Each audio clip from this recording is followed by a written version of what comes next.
Govee lights that you can put on your eaves troughs, and you can Yes. use them. I mean, they're for Christmas, but you can use them all year round. Yeah. I did half the house because that's all I had time for today. Got it up, kind of plugged it in, started them up. They worked. Then they started to do a friggin' firmware update, and it died in the middle, and now they won't friggin' turn on. So I'm trying to just compartmentalize that and put that out of my head for now because it's pissing me off. They were working, and then they stopped. So you're getting an early jump on Christmas, or you want to light the house for Halloween, or what's the... I always have. I've actually got some floodlights outside the house already, so it will kind of replace those that are starting to fade a little bit. Plus, yeah, then it'll be Halloween, and Jays games it'll be blue and white, and Rider games it'll be green and white, and Sure. Stuff like that. They were I don't know, they were $400. So what the hell? It goes all the way around the house. I don't have a big house, so what the heck? There you go. Richard, welcome, sir. If you want to hop in at any time, just let me know, and I'll post the link. No pressure, though. Exactly. Yeah, I want to be. I don't even think I said hello to Daryl. Hi, Daryl. Hi, Joe. It's all good. Cardboard head guy, how you doing, sir? Yeah, I want to do that spotlight on the front of the house too. I hate doing Christmas lights, but every year we do the Christmas lights. But I don't string them up along my eaves trough or anything because can't do it on my house because the peak on the top of my garage is way too bloody high, and I'm not getting on a 25-foot ladder. So we got lots of. We just do ours out our front door because I'm the same as you. I could not be bothered with the eaves troughs and all that. And then by the time I get to do it, I always wait until after Remembrance Day. It's usually like minus 40. Yep. And I just have no time for that anymore, minus 40 stuff. No, definitely Forever. not. How you doing?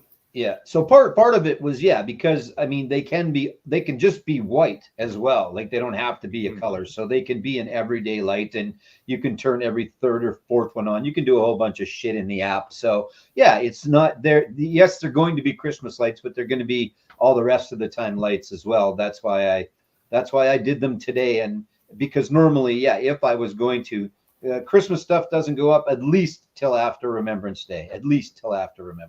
So.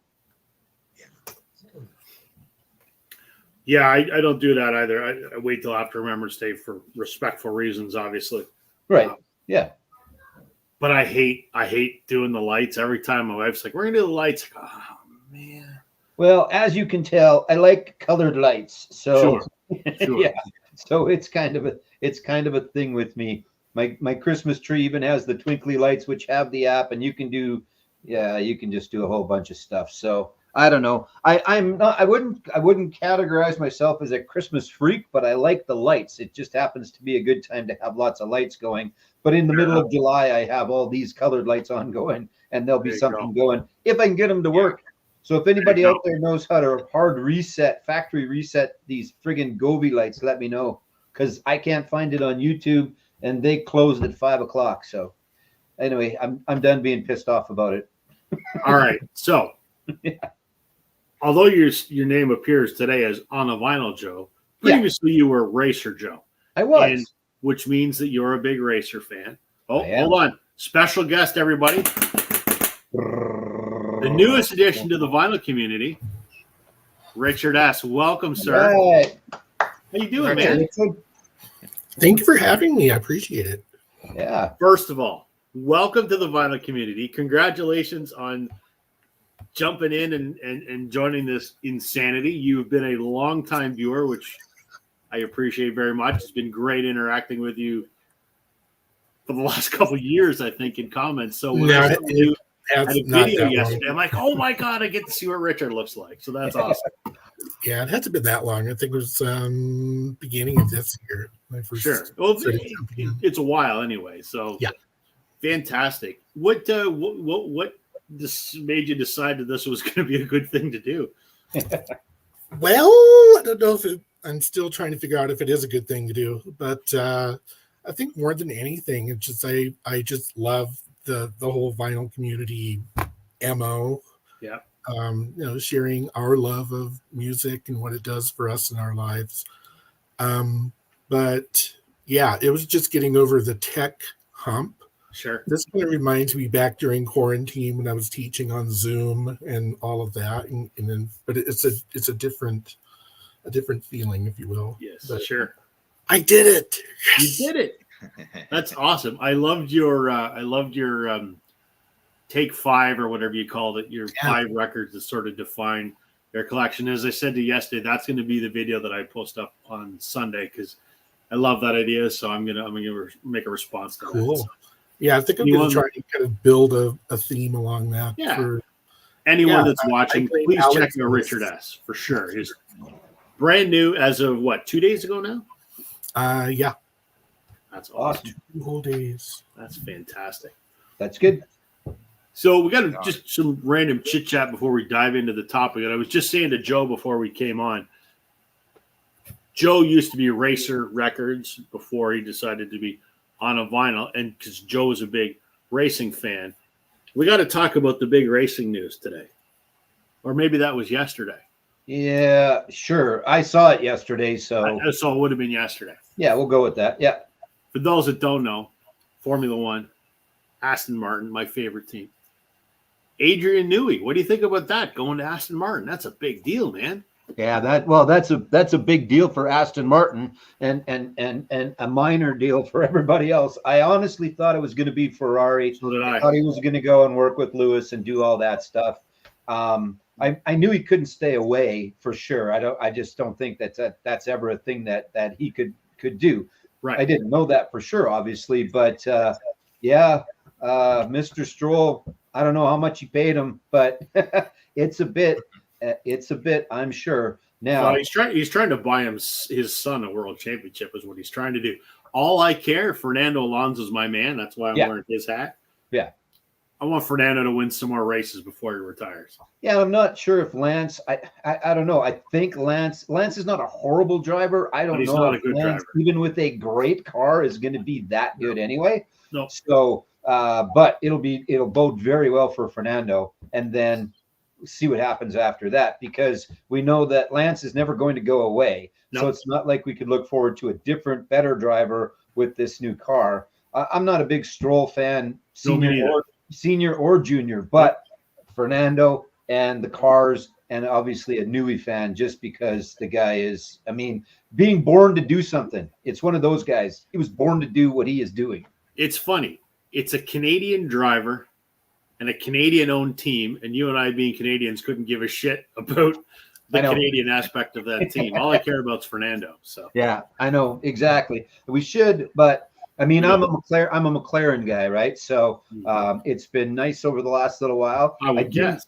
I didn't think he was going there. I was pretty sure he wasn't going there, but I really did. I think a lot of people were obviously thinking Ferrari, but good on excited. Lawrence.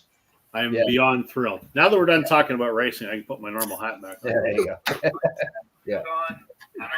We should talk about the other music gossip going around, and I don't know if you guys have heard this, but the Beatles made some rumbles in the last couple days. They've been teasing some stuff on social media, and they temporarily put up a page on their U.S. store and then removed it. So the thing they've been teasing on social media today is just a video of a master tape and cutting of a master disc. Really? So presumably something's coming out. But the page that they posted on their accidentally on their U.S. store and was deleted an hour later was the 6 U.S. Capitol albums remastered on vinyl. Thoughts? Yeah, I mean, I'd take it. I could use them, I guess. I don't know. Could I use them? You've got multiple copies of stuff. Is that something you'd be after? I don't know. What else can they do, right? They're out of the hidden songs or the lost songs, or supposedly they're out of the lost songs. The kid has remade everything and put his stamp on everything. Short of everybody coming back to life and making new music, what else can it be? I don't know. Daryl, Richard, you guys, before I throw my 2 cents in the ring.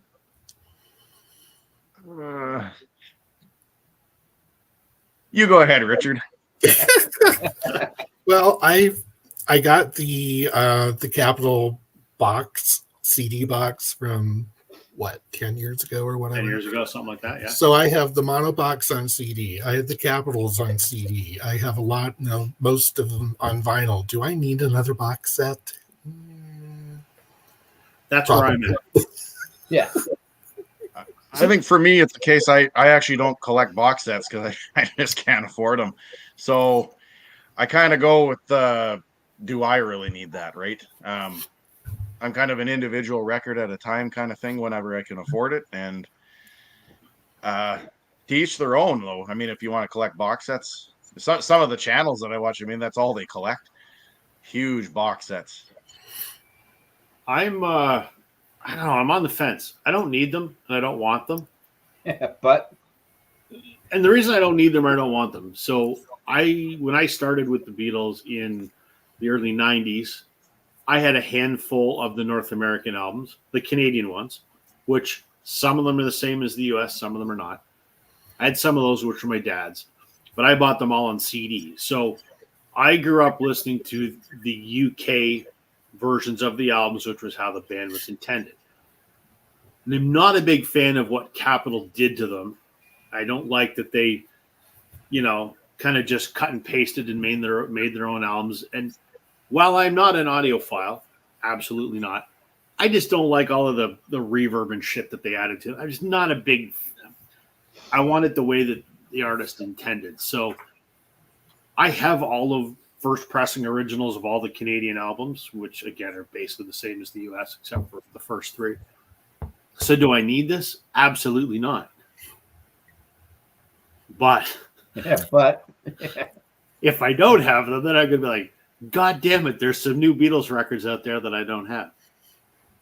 So if it's a box, I'm probably not going to buy it. But if they're available individually, I'll probably buy them individually. That's what I did with the Mono Masters. I couldn't afford the Mono Master box because it was like $400 when it came out or whatever it was. So I have all the Mono remasters, but I bought them one at a time. So I don't have the box, I don't have the book, but I have the albums. yeah. So I don't know. I'm on the fence. I don't want it and I don't need it, but if it's out there, the OCD part of me goes, we got to have it, man. You got everything else. Yep. I don't know. We'll see what happens. That's not to say that is what's happening, but I saw a screenshot on one of the Beatles groups on Facebook of the page on the web store, so presumably that's what it is. So, well, yeah. What else? Again, what else? I guess what else could it be other than some new form of a? Well, I think what would have been a better thing to do, and people have been asking for it, the stereo remasters that came out in 2009 on CD, and then a year or two later on vinyl. They're digital transfers. So everyone's saying, why don't we get a analog stereo transfer like we did with the mono box? If that came out, I would buy that. Sure. Yeah. But again, you're splitting hairs there, right? Because more people want that. Maybe they don't. I don't know. But there's a huge population of Beatles fans in the U.S., obviously, which is a huge part of the Beatles story that are of that age that they would prefer to have the albums the way they heard them when they grew up. So. It's funny because I actually don't have much Beatles in my collection. Like I got the red album and I got the blue album, which theoretically I guess those are like almost greatest hits albums. Pretty much. And for me, do I really want to collect everything? And I suppose if it was something new and cool, I would consider it. But for myself, for my own preference, I'm actually content with my red and blue. Yeah. Yeah. Well, and then the other thing too, and I don't know, Rob, maybe you can speak to this as well. I could get that and then sell the old, dirtier, whatever versions of it. But I wouldn't do that. I'd just keep them. Like it's not like I'm going to sell some to get the new stuff. It's just adding new stuff that I don't need.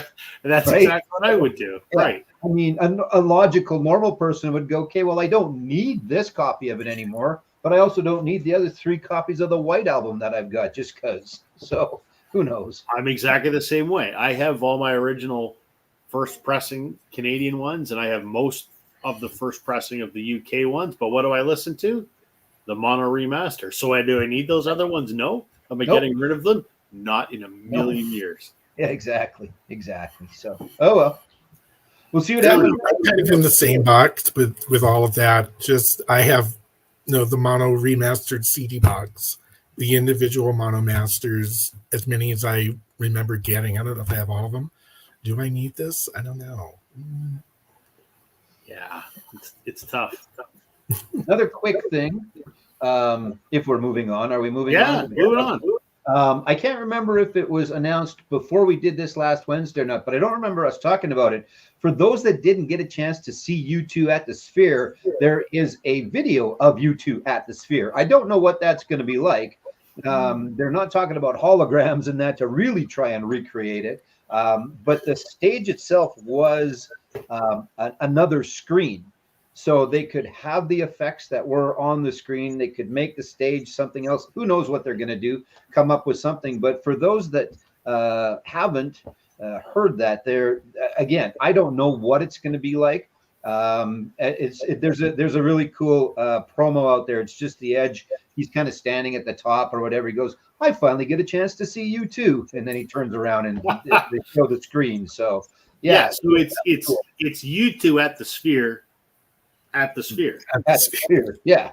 So you can go to the Sphere, and the giant video wall shows the concert footage of U2 playing at the Sphere. It's an interesting idea. Yeah. I don't know if I would spend the money on it or not. I don't know. Yeah, it depends how much. I mean, why not? You're still going to get to hear the great music, right? I mean, it would be like the Pink Floyd laser shows of old. Is what it would be like. It's just the updated 2024 version of that. So, I mean, if I was in Vegas and it was, well, it's not going to be $100. It might be $100. I'd probably spend $100 to go again. So, but I don't know if I'd spend $100. I wonder if they're gonna, once it's done, its run at the Sphere, if they'll put it out on Blu-ray so we can watch it home. Not the same experience, but I would still, if they filmed it for the Sphere, presumably you could make it commercially available too. I'd be all for that. Yeah, that'd be good. You just get your main TV and then 3 or 4 TVs up above it. 300 or 400 others, Make your own Sphere. Yeah, why not? Yeah, sure. Why not? Music Sanctuary says, after the release of the recent reissues of the Red and Blue albums, I'm done. Yeah, I did a whole video why I was not a big fan of the Red and Blue remastered reissue, whatever you want to call them. So it's a cash grab for the Beatles, but I don't blame them, right? Because they put it out and people will buy it. So why wouldn't you want to make a shit ton of money? Yep. I don't have a shit ton of money. I wish I did, but I don't. So our topic this evening, as is abundantly clear with the ticker that's going across the bottom, we're talking about songs that we always skip, songs that we're not a big fan of. And I am a guy that listens to, I don't like playlists and mixes and whatever. I like to put on an album and intentionally listen to that entire album, whether I'm sitting here in my basement or whether I'm in my car. I spend a lot of time in my car for work because I'm in sales. I'm driving all over the place. I have my whole digital music library in my car, and I will start an album and I will listen to it until I'm done that album, and then I'll put on another one. But invariably, there are a bunch of songs by bands I absolutely love that I always skip. Always skip, because for one reason or another, I can't stand them. And that's what we're talking about tonight. So we've all pulled a random sampling of skippers. So we'll go around the horn and show what we've got. Would you like to go first as our guest of honor, Richard, or do you want us to go first? I'll go first. All right, excellent. I'm going to make you large here so everyone can see you. You're large and in charge here. Large and nobody wants to see me large. Believe me. Believe me. This album's kind of an enigma in a way. It's not a controversial selection. A couple of that I have might be. But I loved this band when they first came out. I loved them ever since I saw them on like MTV's 120 Minutes types of stuff when I was in college. And the album that came out with those videos was very different from this one that got released afterwards. And they went from a more, I don't know, not new wave, but melodic to more metal. And I'm talking about the Cult Electric. I love this album. I love it a lot. I didn't like it too much when it first came out because it was such a departure from Love, being a little bit more trippy and psychedelic. The song on here that I have to skip every single time is the cover of Born to Be Wild. It just does not work for me at all. So I'm like rocking away. I got, Wildflower and Peace Dog and Little Devil, and I'm just having a great time. Flip it over, and I get to this Born to Be Wild kicks in. I'm like, next, please, or hit the CD button or what have you. But yeah. I've not heard it, but I cannot imagine how different that would be. It's, yeah. I was going to say the same thing, Rob. I just, in my mind, trying to picture the Cult doing Right? Born to Be Wild. I can't do That it. is a bizarre. They're playing here. It doesn't work on many levels. They're playing here this Friday, and I'm on the fence still. It's a game day decision whether I'm going to go or not because there's still tickets available. I've seen them a couple of times. I saw them open for Billy Idol forever ago. I saw them with Bonham actually opening for them, which was a pretty good show, and that was like in the time, right? I think it was that tour. Yeah, good stuff. And you're right. It was a sharp contrast to, I mean, Sanctuary is a pretty heavy rockin' tune, right? And it might have fit on Electric, but I don't know how much of the rest of Love might have fit on Electric. There was, yeah. That's a good pick. I assume because I know the Cult, but I don't know that song. So I You're not don't know that. much. I cannot imagine. So I'm assuming that's a good pick. Can I go Yeah. next? You want to go next? Sure. You're Yeah. up, Joe. Hey, look, it's Steppenwolf, and I can't stand the song "Born to Be Wild." Actually, I can't stand Magic Carpet Ride either. I've got the album. Oh, come on. You're done. Get out of here. No, neither. No, Joe. Come on. No, neither. Oh, Joe. So part of it we had is- so much in common except for the Kiss thing. Yeah, part of it is the number of times heard. I once a year, I'll give you once a year, I will put up with Born to Be Wild, but it's in every friggin' movie, and it's in everything and everything and everything. And it's all over the place. The Cult did a really shitty cover of it, from what I heard. I'm not sure if you knew that or not, but We've heard, yeah. okay. Anyway, yeah, I mean, I've got the album, and it's the greatest hits, and I don't even know if I've ever actually listened to it. I just kept it, but nope, can't do Born to Be Wild, and can't do Magic Carpet Ride either. So there you go. You get a twofer on one album of Skip. Actually, I think just Steppenwolf for general for me. It just doesn't do it. I'm sorry, but it doesn't. Magic Carpet Ride has got to be in my top 20 songs of all time. Oh, man, I love that song. Well, there you go. Like Magic That's Carpet, my- I that's can my- see Born to Be Wild though. That Born to Be Wild can get a little, I don't know, repetitive. I think is what it is. Overplayed too. Sure. Yeah. All right, Daryl, what do you got? All right, so my first pick. So I'll just preface this by saying, like, every single one of these records that I have, like, I actually like all of these bands and whatnot. There's no downing on them. There's definitely some tracks that I don't know. They just, to me, and I'm going in order from the ones that, you know what? I'll listen to them, to the ones that definitely it's a skip at the end.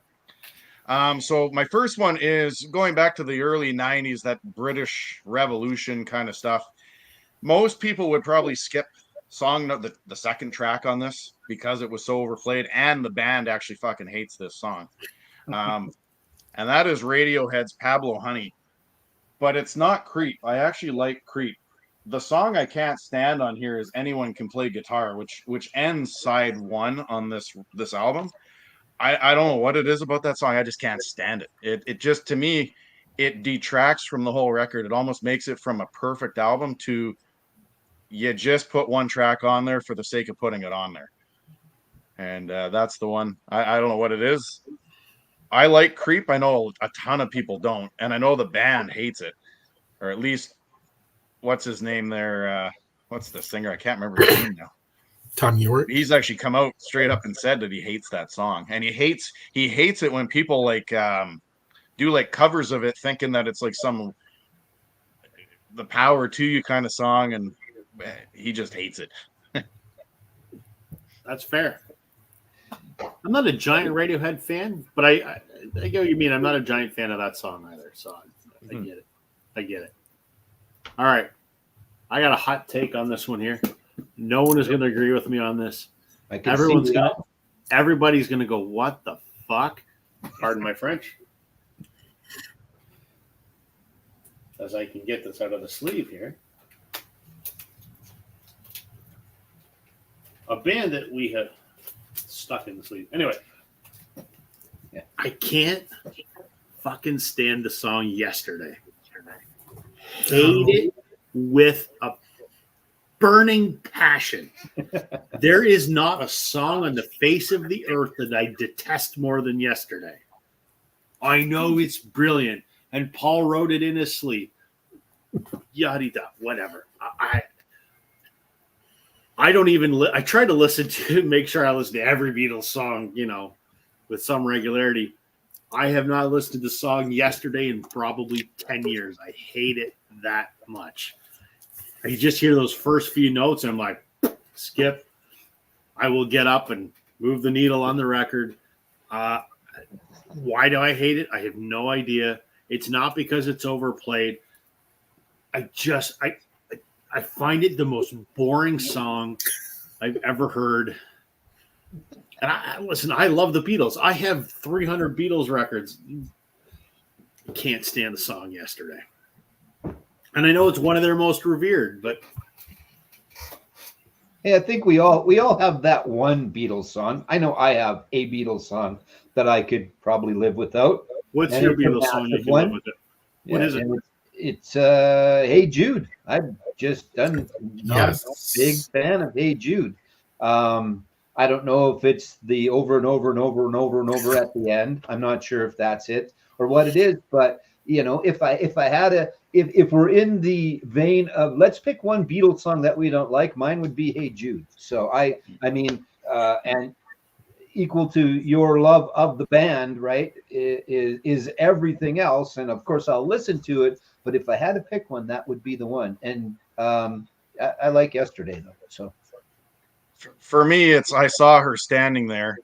And for me, the reason is I got two reasons. So the first one is I used to play in a little cover band up here in Moosonee, and there was one guy in the band, and he just wouldn't let the song go. But if you think about it, and we're playing in little local bars here in Moosonee, we're a bunch of 30-year-old teachers singing about 17-year-old girls, and he wouldn't let it go. And ever since then, I just cannot stand that song. I like the Tiffany cover. I'll leave that on, but it just brings back some painful memories, that one. Fair enough. Richard, what's yours? You got one? Sometimes I would say it's hard to pick one sometimes too. First one that came to mind was Octopus's Garden. So you're floating along playing, and it's like it's that jarring curveball away from the rest of what's going on in the album. True. Right, that's it. yeah, Off to one side. That's fair. I mean, everyone. I'm not saying everyone's a Beatles fan, but everybody, for the most part, I think likes some Beatles songs, and they've got so bloody many that everyone's going to have one they don't like, and it's always interesting. I'm shocked by what some of you guys picked, but Sam, who used to do this stream with me, could never believe that I hated Yesterday because he absolutely loves it. I go, it is what it is. Everyone's got opinions, right? So Sam is a singer-songwriter guy. He likes that stuff. right, he does. Never liked the Stones' "Start Me Up" or Van Halen's "Jump." Yeah, I don't like Van Halen's "Jump" either. And it's not the song. I just think because the video is so goddamn stupid. I think which has turned me. I'm I wouldn't even call myself an occasional Van Halen fan. I like some of the songs, and that's just kind of where I leave it. But I grew up watching Much Music as a kid, or like MTV in the US. And this was on all the bloody time. And I was like, this is the stupidest damn video. And I guess that just turned me off of that song. So, yeah, whatever. All right. Richard, you got another one for us? Yep. All right. If I can find it. Because since we're talking about Van Halen, Uh-oh. let's talk about Diver Down. And how much I cannot stand Happy Trails. Happy trails to you. Warbling like they had been drinking Jack Daniels all day, which they probably were. But it's another one of those songs. It's like to me, this is like one of the weaker of the Roth era Van Halen albums overall. But that just like you could not find another song besides doing Happy Trails to put on this album. Why? So yeah, I will even tolerate Dancing in the Street, which isn't all that great either. So It would be different. I haven't heard that. Is that the Dancing in the Street by the is that a cover? Yeah, I think it is. It is, yeah. I haven't played this in like 1,000 years, but I just like, yeah, Happy Trails. No, please don't play that. Ew. It'd be different if there was some kind of crazy, insane Eddie Van Halen guitar solo in it or something. Like if you're gonna do it, I guess that Dave's weird. David Lee Roth was weird. David Lee Roth left the band after their biggest album, so what are you gonna do? But I mean, Ice Cream Man's a cool song. It's kind of a little goofy. It's not obviously it's an original, but yeah, it would be different. I think if they did Happy Trails, at least if they kind of started it and then Eddie just went off or something, and I don't know how they would finish it. So does that song close out the album? I think no. it does. Richard, no? Or first No, side? there's another one after it called The Full Bug. I can't remember what Because I could okay. maybe see it kind of as a humorous way to close out an album. Happy Trails. Yes. Yeah. That would maybe make sense. But They needed it for their live shows. Maybe that was it. Maybe that's always what they used for their live shows, and they just finally put it on an album after 1 and 2. Who knows? Yeah, that's exactly what everybody. No. Nobody wants to hear that. And Dave's weird, so there you go. you got my vote on that one. Yeah. Before you make your pick, Joe, Mm-hmm. Music Sanctuary still can't get over that you picked Steppenwolf. I know. I don't know. I understand the Born to Be Wild. Magic Carpet Ride, I'm floored too. Music Sanctuary, I agree with you.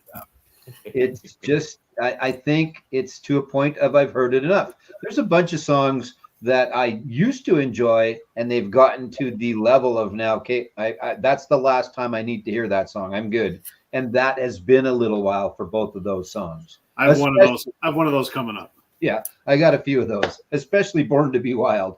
But anyway, we'll move on. All right, what do you got, Joe? We talked about this last week, and that's not why I brought it up, but I could never have to hear a Dirty Laundry again, and I would be a happy man. Yeah. Rest of the album's great. Next album's good. Album after that's good, despite the guy's a knob. But he wrote a lot of great music, but I never, ever, ever have to hear Dirty Laundry again. I haven't heard it in forever, thankfully, and now I'm singing it in my head. So you're welcome, everybody. But yeah, I like Don, assholeness aside, but I don't ever need to hear Dirty Laundry again, because I don't want to kick him when he's up or kick him when he's down or kick him in the left or kick him in the right. I don't give a right. I'd like to kick him anywhere that I could kick him. Exactly. Because he's such an asshole. Just sing the good songs, man. Anyway, he is. I love the Eagles, though. I do Eagles, too. And I love all his solo stuff. I just don't like him. So it's funny that you bring that up, because I also think that he's a giant a-hole. Right. I like the songs he did with the Eagles, but when it comes to his solo stuff, I couldn't give a flying fart about any of it. The only solo stuff of his I want to hear, Boys of Summer and Dirty Laundry. I don't care about the rest of it. Yeah. And I like the rest of it. I mean, other than obviously Dirty Laundry, which I said, like, all she wants to do is dance, End of the Innocence, New York Minute, all of that. I like all that stuff. I really like all that stuff. A lot of it reminded me of Eagles, Don Henley music or whatever. So, but yeah, I don't care about a bubble-headed bleach blonde. I don't give a rat's ass if she comes on at 5. Anyway, I'm done. I'm in agreement with what Chilled Pint is saying there. I mean, I know everybody likes Hotel California, but it's lost its vibe on that one for me now. I think it's been so overplayed that I just skip it anytime it comes on the radio. I'm still good with it. So, whoa, I'm going to jump ahead of you, Daryl. While we're on the subject of Hotel California, songs that I never, ever want to hear again, Hotel California. Can't stand it. Can't stand it. Love the Eagles. I have everything. I've seen them. I love every lineup of the band. I even like this album. I skip this song every time. And this goes back to what I think Joe said a few minutes back. It's one of those songs that just, I've heard it too many times. I don't want to hear it again. I love the guitar solo. I love Don Felder and Joe Walsh's guitar playing. Joe Walsh is my guitar hero. When I saw the Eagles live and Walsh did the solo, because Felder wasn't in the band at that point, it was almost a religious experience. I don't ever want to hear it again. I am so sick of that song. I love every other Eagles track. That one, nope, can't do it. I think I've got about 100 more listens. I can hear it 100 more times, and then I'm done. So hopefully I live for a little while. So I may at some point, but I'm still good with Hotel California. I hear those first couple notes. I'm like, if it's on the radio, I'm out of the room. Can't do it. Fair enough. Can't do it. Couple things here, and then we'll get to Daryl's turn here. We turn the radio station anytime I hear Stairway to Heaven, Freebird, or Hotel California. Yeah. Going up, kick them when they're down. Kick Henley any chance you get. FBA, welcome, sir. Yeah. And he's welcoming you, Richard. Stones, Emotional Rescue, not the album, just the song. Yep. All right. Daryl, what do you got? Sorry to jump in line there, Daryl. It just made sense. Oh, that's all good. I think my next album, I think you had on either last week or the week before, Rob. I can't remember. Okay. And it's a great album, great compilation by predominantly 80s singer, and that's the Bon Jovi's Crossroads. Crossroads. Now, there's one song on here, In and Out of Love. I don't know what it is about that song. I mean, I'll go through this entire list: Living on a Prayer, Keep the Faith, Someday I'll Be Saturday Night, Always, even the slow stuff. But In and Out of Love, there's just something about that song. It's super annoying and just doesn't fit this compilation very well. I agree with you. I'm not a fan of that song. I mean, I really like Bon Jovi. I think he's fantastic. I mean, I can't speak on behalf of more modern stuff. I heard it's gone a bit downhill since the mid 90s, but that compilation is great, except that one song. I'm with you. It is out of place, jarringly so. Yeah. But it's not a distance time, or it's not like a time frame, because I go back to Runaway. I started listening to Bon Jovi from that first album, and then 7800 Fahrenheit was not that much, and then we got Slippery When Wet. So, but I mean, like I said, it's not because it's old. It really was him just it seemed like putting in the time, and okay, this is the time I got to write this kind of a song, I think is what it came down to. That really was that almost seemed like not an afterthought, but just a standard. This is the music that's getting played right now. We need a new single, and this is it. Where there was lots of great stuff. Saturday Night is one of my favorite songs by Bon Jovi, and period. I think it's just a great song. And again, much like Hootie and the Blowfish last week, it's pretty, easily formulated stuff. But I really like that song. But yeah, In and Out of Love, I agree. Doesn't do a whole heck of a lot for me either. So And I think your point about, it's kind of like that's the song I have to write. I kind of think, somebody like Bon Jovi that's, a few albums into a recording contract and they've already had that big milestone album a couple albums ago. I got to think that there's probably a little bit of pressure from the label that we need a hit, yeah. right? So then the writer's going, well, what's the kind of music that's being made now? And I think you're probably right. There may have been, not that I'm questioning Bon Jovi's artistic integrity, but I got to wonder if a song like that, which does seem out of place, if maybe there was a little bit of pressure, we need a hit, Yeah. Yeah. Agreed. Yeah, Agreed. because even on this compilation, on the compilation, side 4 goes, I'll Be There For You, then In and Out of Love, then Runaway, and then Never Say Goodbye. I mean, it's just so out of place. Yeah. Yeah. It's not funny. Yep. I'm with you. Let's see here. Jay Giles, pass the anchovies, please. Screws up the album Love Stinks. I don't know that I've heard that album in its entirety. It's good. Actually, it's really good. Yeah. Everybody knows Freeze Frame and Centerfold and stuff, but Jay Giles had some good stuff, including that album. All right. Go around the horn again. Richard, you're up. Ooh, I'm up again. Fast moving show here. I don't know that it's a controversial one. It might be. One of the bands I mentioned on my little intro thing I did the other day, but I love the Smiths from the word go, with the exception of one song that I saw Morrissey. I saw Morrissey live several years ago after he canceled 3 times to the same venue, and it finally happened. Luckily for me, I was sitting up in the box seats looking down on the stage. I couldn't see the screen behind him when he did the Meat is Murder song, which has this huge hodge of slaughterhouses and animal abuse in his eyes. And I'm just like, good thing I don't have to watch that, because I just see him singing it. I hate the song too. But fortunately, it closes out this album. So once I get past Barbarism Begins at Home, I could turn the record off.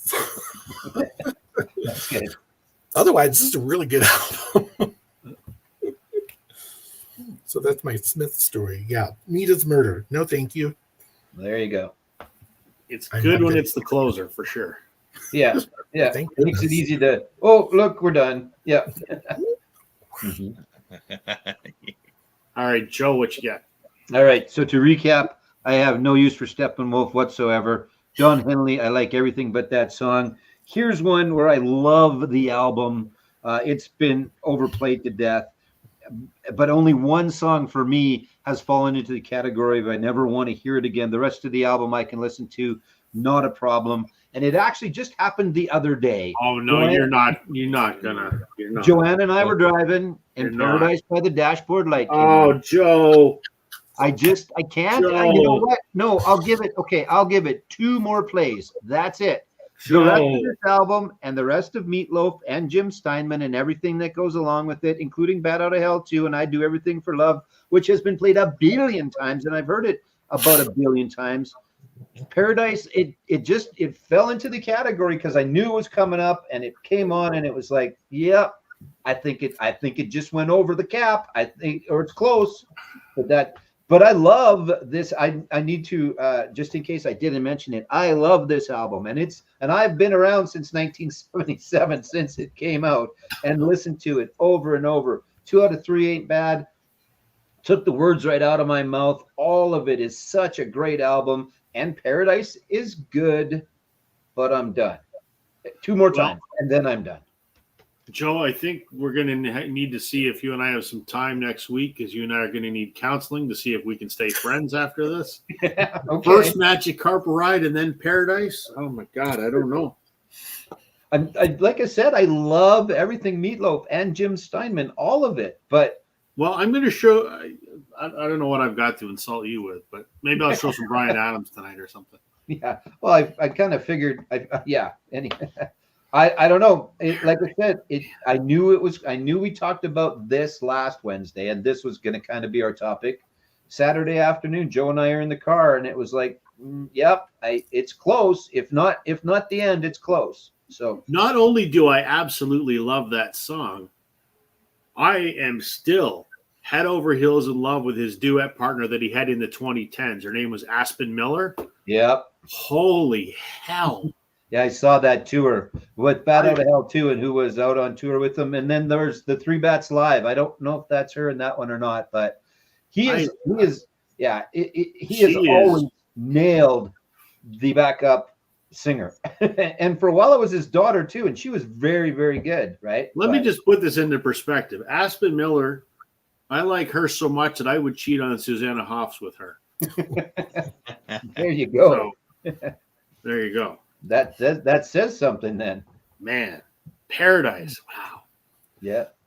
I Sorry, love man. karaoke. For a sec there, I thought you were going to say 2 out of 3 ain't bad. Then I'd have to drop Joe off the label there too. But No, I love 2 out of 3 ain't bad. And again, it's no, I'm sticking to my guns. It's okay. It's 2 plays away from. So I've got 2 more complete album plays and then never on the radio. So Hey, so if you come somewhere ride karaokeing Paradise, you're going to leave? no, I would stick around because that would be fun. And I've karaoke Paradise by the Dashboard Light. But you have to remember, I was a wedding DJ. I was also sometimes this factors into the fact that I played it not even once a night. I had to play it 2 or 3 times a night sometimes. And there's going to be another one that I swear to God, when I was a DJ, I played 4 times a night. And 5 nights a week. So anyway, but that's still to come. So, or do you want me just to leave at this point? Like, am I done? No. Okay. No, it's okay. I can stay. Okay. We need you to stay. All right. But Maybe. my YouTube short that I'm going to do tonight is going to be that song, and I'm going to dedicate it to you. Perfect. Good. I'm going to tag you in. I'm going to tag you in it, and I'm going to tag your On a Vinyl channel in it as well. Okay. Excellent. there you go, Joe. Then all you got left is 1 more play after that. No, Yeah. because it's only 60 seconds of the song, so that's doesn't count. Just play the baseball part. That's the best Yeah. part. I can. I think pretty darn close. I can do the baseball part almost. Now I'd have to be in the middle of the song, so it would mean I'd have to listen to it again. But I could get pretty close to being able to pull off the baseball part. I can't get past first base. He's out. No, wait, second base. Holy cow! I think That's he's a joke. stolen a base. Forget that. I'm not even allowed in the stadium. Who am I kidding? You're just The closest I get is my seat from the Rogers Center. That's as close as I get. dying to pick him off out there. Anyway, I'm done. Anyway, Daryl, what do you got? So this next one, the album itself is a really sentimental album to me. I will never get rid of this album. In fact, it's going into my firebox. So my daughter is 20. She just went off to college. And for the first time last Christmas, she bought me an album the year before, but this is a full-on album. It's not a Minecraft soundtrack. She bought me the Minecraft soundtrack, but this one is Pink Floyd's Division Bell. She bought me for Christmas last year. And it's not a case, I think, where I dislike this song. I just think that where the placement of this song is on the album, I just want to get to High Hopes. So on this album, the 4th side, I forget what the name of it's called. There's a song called Lost for Words just before High Hopes. And I always just skip it because I just want to get to High Hopes. So it's not a case where I got a really nice copy. She got me this glossy copy of the album, really nice. Don't know where she forked out the money since I paid for her college tuition. But yeah, no, it's a great album. It'll never leave my collection. Just even if for some reason I hated every single song on that, it's going in my firebox just for the sole reason that my daughter thought about getting me a record for Christmas. Yep. And I try to listen to it whenever I can. It's just, once again, that one track could have been placed anywhere else on the album. If they had just put High Hopes as side D, would have been wonderful. I think it's just because of the space on the wax, right? So That's fair. Yep. All right. I just listened to that album the other day. It's pretty fantastic. I mentioned a few minutes ago Susanna Hoffs from the Bengals. And please don't tell her that I'm going to cheat on her with Aspen Miller. She doesn't need to know. Maybe she would join in. Oh, You don't know. You didn't ask. just give me a minute to think about Yeah, that. sorry about that. Yeah. Okay. Go ahead. I'm suddenly distracted. Yeah. Susanna Hoffs, my fantasy life from the Bengals. This album, I mean, I love everything the Bengals did. This is Different Light. This is the one that had the two big monster hits on it, Walk Like an Egyptian and Manic Monday. There's a song on here I can't stand. I skip it every single time. And no disrespect to Michael Steele, the bass player, but I hate Following. That song, I think it's not her singing. I don't have a problem with Michael Steele singing. He doesn't sing a lot of songs relative to it's mainly Vicky and Susanna that Debbie does some songs, but she doesn't sing a lot of songs. But I just it's kind of out of place, I think, on this album, and I just find it's slow and it's boring, and it sounds kind of nothing like the jangly pop that is the Bengals. It's kind of a more moody song, and it bores me, and it really, I think it ruins the flow of this album. So even on their, it's on their greatest hits, and I skip it on that too because I just do not enjoy the song. Sorry, Michael Steele. I think you're a great bass player. Debbie does some songs. Is that on pay-per-view or I think I saw her. Yeah, smart ass.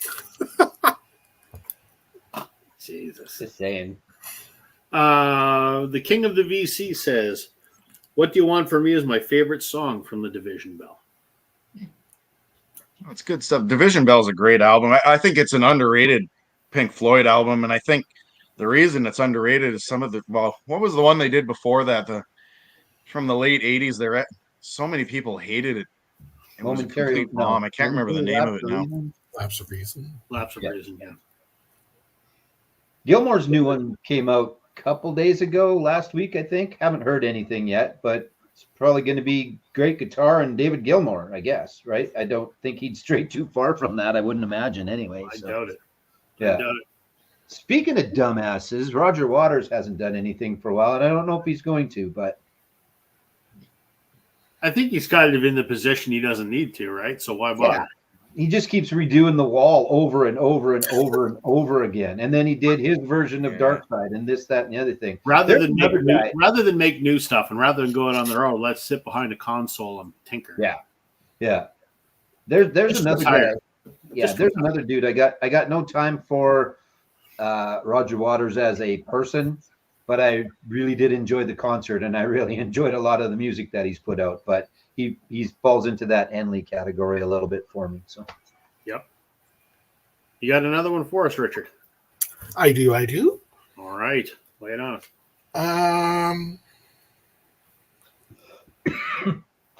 Good evening, Vaginal. Thanks for Let's joining do us. this one.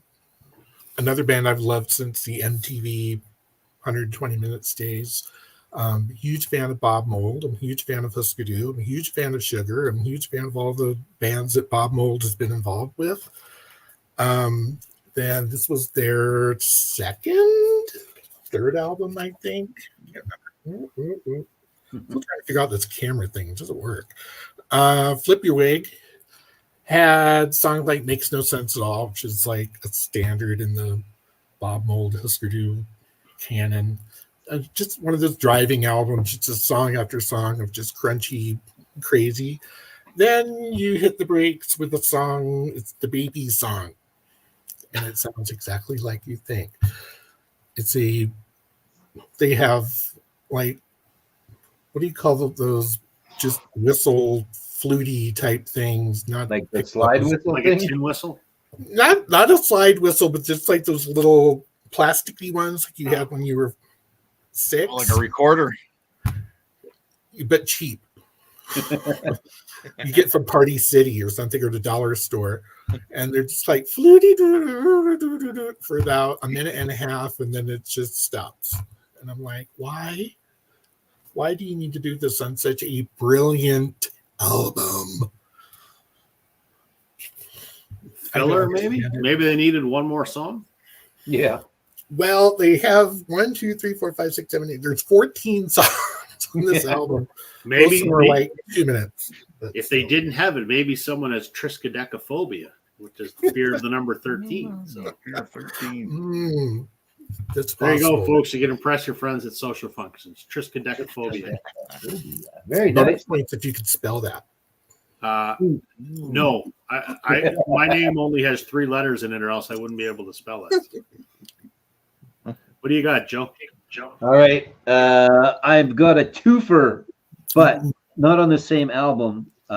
It's I don't care if it's this version or the remake by another dude, but I never need to hear American Woman ever again. And I like Lenny Kravitz, and I love this album, and I love the Guess Who.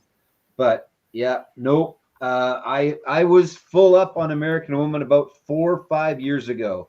And I think actually after Lenny's was out for about 5 years, it was just like there was this version 1 hour, then it was the next version when I was driving a water truck and I had to listen to the radio every time. And then I think then the DJ would come on and he would do his version of it as well. I just never need to hear American Woman ever again. Obviously fantastic album, great band. I am a Guess Who fan.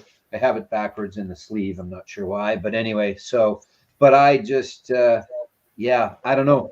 I think part of it, Richard, where are you from? I don't know that. Are you Canadian or American? I'm American, I'm originally from North Dakota. Okay. And so, and you're aware of our rules that either still are and or were where you had to play X amount of Canadian music on Canadian radio stations. Oh, yeah. So, there weren't a whole hell of a lot of bands out at the time. So you got to hear the Gordon Lightfoots and the American Womans and that a lot because they had to fill air. There just weren't that many bands. So that was another part of it. So I was kind of sick of their version forever ago. Then Lenny's came out, and I like Lenny Kravitz. It's good stuff. And yeah, he did change it. I mean, he definitely kicked it up a notch or whatever to a certain extent. But yeah, that one. That one's not even, I think I said I'd give one 100 more listens and I'd give one a couple more listens.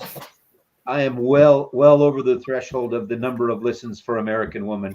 Any version, doesn't matter. I can totally agree with that because it's not, it's another one of those ones where you hear it kick in, you're just like, oh God, not again.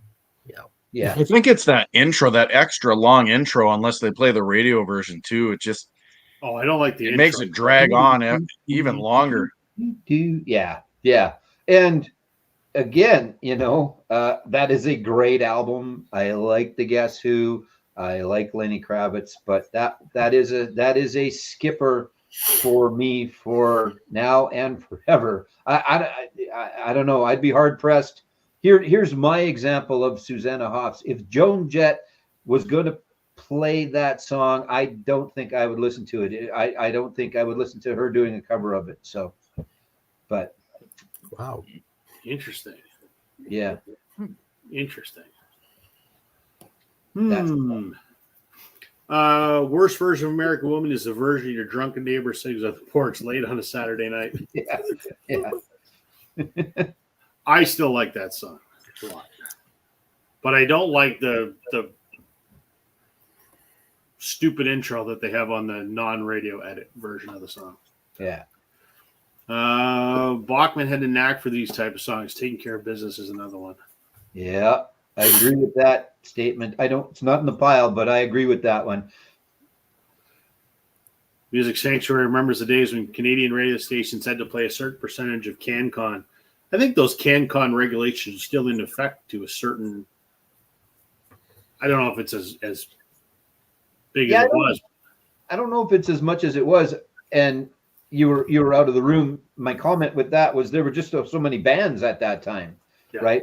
You know, even when I was working at the country radio station in the early 80s, there was only 2 or 3 or 4. There was Murray McLaughlin and Gordon Lightfoot, and there was a couple of, so and Murray, and you just played them over because you had to play something. So, you know, it wasn't necessarily always the same song, but those same artists. You hoped they had at least 2 or 3 good songs on their new albums at that time, so you had something to play. Now, if the rules are still in effect, which I can't say for sure, it's just so much easier for them to do because they just got that much more to choose from, obviously. So. And saying at least Lunatic Fringe doesn't have to be played every hour anymore. I'm fine if you want to play Lunatic Fringe every hour. That's a damn good song. I'm still okay. Yeah, I'm still okay with Lunatic. I got thousands of plays of Lunatic Fringe still in me, so I'm good. Yeah. Does Canada still have that CBC Radio 3 that was mostly Canada? Yep. Or all Canada? Yep. I used to be able to get that on my Sirius XM thing, and they took it off, and I was really mad because it had some really good music on it. Love the CBC. Love it. I don't listen to the radio, but there's some good programming on there that you can watch on the internet. Sam, how you doing, man? Sam? We mentioned you earlier, Sam, because we're talking about songs that we always skip. And right off the bat, in memory of you, I started off with the fact that I always skip Yesterday because I hate that song. So if you watch this back at the beginning, you'll see me say that I hate Yesterday.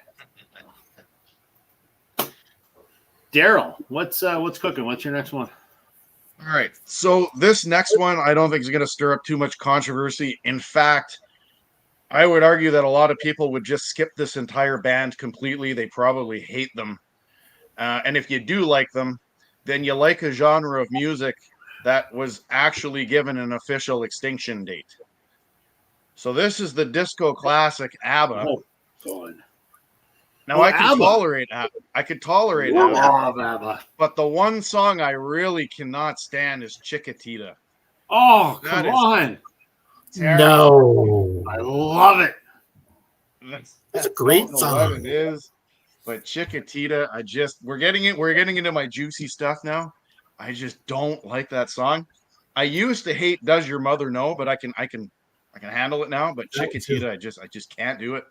If ABBA were to sing me their tax returns in Swedish, I'd still enjoy it. I love ABBA. Yeah. Oh, I man. got obviously the tail end of that, but I also love ABBA. So tomorrow night, Daryl, when I do my short for tomorrow night, I'm going to do Chiquitita, and I'm going to dedicate it to you. Ooh, would you like a fun fact? Please. Sinead O'Connor covered Chiquitita. No way. Sinead O'Connor. No. One of her later How's that albums. gonna sound? Wow. That's It works. really. Yeah, I mean, well, it's not as good as the ABBA version, of course. Oh man, it's almost like I want to hear that, but then I think it's going to be one of those I'm going to regret it when I hear it. So maybe I don't want to. It's probably on Spotify. Just Probably on YouTube somewhere. All right, I'm going to go next. Sorry to disappoint guys. I just Hey, that's can't the do name that of the game tonight is disappointment. I don't know if Sam's still watching. I'm wearing my Oasis shirt, Sam. And we're going to show the one Oasis song that I can't stand. Off of probably it's generally regarded as their worst album. I don't think it's their worst album. I think their worst album is Dig Out Your Soul. Though I am crazy excited that Liam has said there's a new album and it's done. It's in the can. Holy shit, am I excited. As if the reunion wasn't a dream come true enough.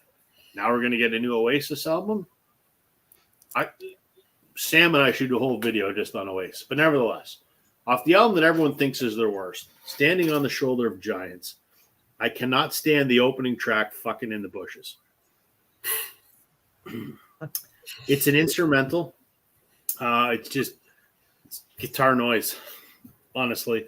And I think not that I'm opposed to guitar noise. I kind of like guitars. I don't know if that's evident or not.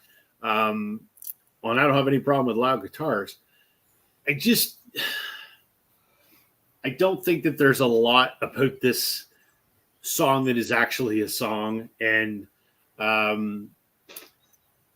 just want to get the album started because it's a lead off track, and I don't know, it's 2 minutes long or whatever, and you drop the needle and you're like, Christ, could you just get on with the damn album already?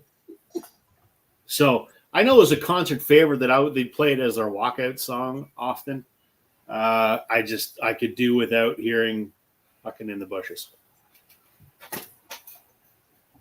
Do you think that was them going, yeah, we can just put whatever the hell we want on to start this album and Probably give a shit because, right? Probably. Yeah. It was either that or at the end, but they had that extra level of fuck you and put it right at the start. Here, listen to this crap before we get to the good stuff.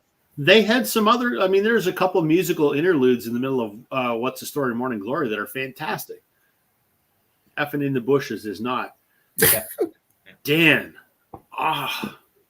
you don't want to hear Black Velvet by Atlanta Miles? Man, I get it. Massively overplayed on the radio. Yeah. But I love that song. It has no expiration date for me. None of it. I'm good with that one still. Yeah. Again, as you aptly said, I can see how it would for some people, but Sure. I'm okay. I got a couple hundred left, maybe a couple hundred. Yeah. I mean, it's a shame she's kind of a washed-up has-been and never really amounted to anything, but that's a hell of a good... That whole album, actually, It was. is absolutely stellar. I don't think there's a bad track on that album. So, all right. We're going to go around again. Richard, what you got? It's a controversy time. Sure, why not? Sure. Yeah. Oh boy. Chiquitita. I heard she did a cover. Good try. Not on this one. No, Any guesses on which song I skip? nothing compares to you. Yep. That song was just played to death, and this album is just loaded. It's just absolutely beautiful. Yes, I like Nothing Compares to You. It just, radio saturated to the point. And yes, the video is beautiful, and yes, she cries, and it was heartfelt and heartwarming, but do I have to hear that again? Plus the open side too. So I'm like, I could just go and skip over to Jump in the River, which I really, really do like. So, yeah. Her best album? I don't know. I like The Lion and the Cobra more than this. But I have pretty much all of Sinead's stuff either on CD, not on vinyl. I know that for a fact because a lot of her vinyl is hard to get. This is a reissue, and I only got this maybe last year. So, yeah, Nothing Compares to You. So does it fall into the category of, like with me, American Woman, it doesn't matter who's doing it? Or can it be, because Chris Cornell does a pretty good version of it, but it's pretty much the same. And obviously Prince wrote it, does his version. It's out there. So is it all versions or is it hers because of overplay of hers? Not overplay, but at the time it got played a lot. Yeah. I think it's more her version just because, you play an album over and over and you're like, it just kind of gets etched in your brain that you can almost like run the track fast forward through your brain. It's like, yeah, I've heard this. Move on. Yeah. Give me something else. Yes. Chris Cornell does a killer version of that. It's been covered by God knows who else too. But yeah, I mean, I like a lot of Sinead. I finally saw Sinead live maybe 10 years ago. Yeah.